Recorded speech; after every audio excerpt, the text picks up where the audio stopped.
السلام علیکم دوستو، آپ دیکھ رہے ہیں انفو ٹی وی۔ میں ہوں آپ کا دوست وسیم۔ امید کرتا ہوں کہ آپ سب خیریت سے ہوں گے۔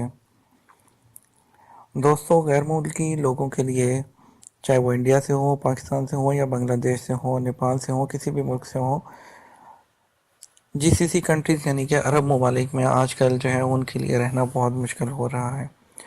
آئے دن بہت سے نئے رولز نکل رہے ہیں، آئے دن بہت سی جو ہے وہ نئی چینجنگ آ رہی ہیں، تو جس کی وجہ سے جو ہے وہ بہت سے لوگ اپنے ملکوں کو واپس بھی جا رہے ہیں۔ تو آج ہی ایک ایسے عرب ملک کے بارے میں جو ہے وہ آپ کے لیے ویڈیو لے کر آئے ہیں۔ تو وہ آپ کو اس کے بارے بتانے سے پہلے آپ سے ریکویسٹ کرنا چاہوں گا کہ ابھی تک آپ نے چینل کو سبسکرائب نہیں کیا تو چینل کو سبسکرائب کر لیں، گھنٹی کے نشان کو دبانا نہ بھولیں تاکہ ہماری لیٹسٹ ویڈیوز جو ہے وہ آپ تک پہنچ سکیں۔ تو دوستو، وزٹ ویزا کے بارے میں جو ہے وہ 500 درہم کی شرط رکھی گئی ہے۔ ہم آلریڈی سعودی عربیہ کے وزٹ ویزا فیس کو کم ہونے کا انتظار کر رہے ہیں، جس کے بارے میں جو ہے وہ انشاءاللہ جلدی خوشخبری ملے گی، لیکن ابھی تک تو اس کے بارے میں کوئی لیٹسٹ اپڈیٹ نہیں آئی ہے کہ میں اس کے بارے میں بھی ویڈیو بنانا چاہ رہا تھا، لیکن اسی ویڈیو کے اندر آپ کو اس کے بارے میں بھی بتاتا چلوں کہ انشاءاللہ جو ہے وہ خوشخبری بھی آپ کو جلد سے جلد ملے گی۔ یہ لوگ کہہ رہے ہیں کب ملے گی، کون سی ڈیٹ کو ملے گی، تو ایسی کوئی ڈیٹ اناؤنس نہیں ہوتی ہے کہ آپ کو کنفرم کوئی ڈیٹ مل جائے کہ اس ڈیٹ کو اناؤنس ہو جائے گی۔ یہ انشاءاللہ بہت جلدی جو ہے وہ خوشخبری ملے گی، لیکن یہ ہوتا ہے کہ یہ کم ہوگی ضرور، کیونکہ جب بھی کسی کنٹری کے جو ہے وہ دونوں کنٹریز کے بیچ میں جو ہے وہ ویزا فیس کو طے کیا جاتا ہے، تو ایسا نہیں ہوتا کہ پاکستان نے ان کے لیے کم کر دی تو وہ نہیں کریں گے۔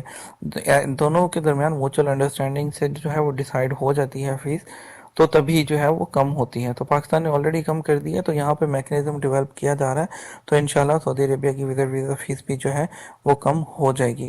اس کے بارے میں ڈیٹیل ویڈیو میں بناؤں گا، وہ الگ سے میں جو ہے وہ اپلوڈ کروں گا۔ تو آج کی ویڈیو جو ہے یہ ہے کویت کے وزٹ ویزا کے بارے میں۔ کویت میں جو ہے وزٹ ویزا کے لیے جو ہے غیر ملکیوں کے لیے نئی شرط عائد کر دی ہے کہ کویت میں مقیم غیر ملکی اپنے رشتہ داروں کو وزٹ ویزا پر بلانا چاہیں تو اس کی شرط یہ ہے کہ اس کی کم سے کم تنخواہ 500 درہم ہو۔ اعلامیہ کے مطابق وزٹ ویزے کے لیے تنخواہ کی شرط پر نظر ثانی کرتے ہوئے 500 دینار مقرر کر دی گئی ہے، جس کے تحت کفیل اپنے اور اپنی زوجہ کے والدین کے لیے وزٹ ویزے کی سہولت حاصل کر سکتا ہے۔ کفیل کی زوجہ اور بچوں کے لیے ویزے کا اجراء 90 دن، جبکہ والدین اور عزیز و اقارب کے ویزا 30 دن کے لیے جاری کیا جائے گا۔ نئے قوانین کے تحت بھی پاکستانیوں کے لیے ویزا پر پابندی برقرار رہے گی۔ تو دوستو، یہ تھی آج کی ویڈیو۔ امید کرتا ہوں کہ آپ کو پسند آئی ہوگی، اور ضرور سبسکرائب کیجیے گا چینل کو۔ آپ کویت سے ہیں، سعودی عرب سے ہوں یا یو اے سے ہوں، چینل کو ضرور سبسکرائب کیجیے گا۔ عرب دنیا کی لیٹسٹ نیوز آپ تک لے کر آتے رہتے ہیں۔ اپنا خیال رکھیے گا، دعا میں یاد رکھیے گا۔ فی امان اللہ۔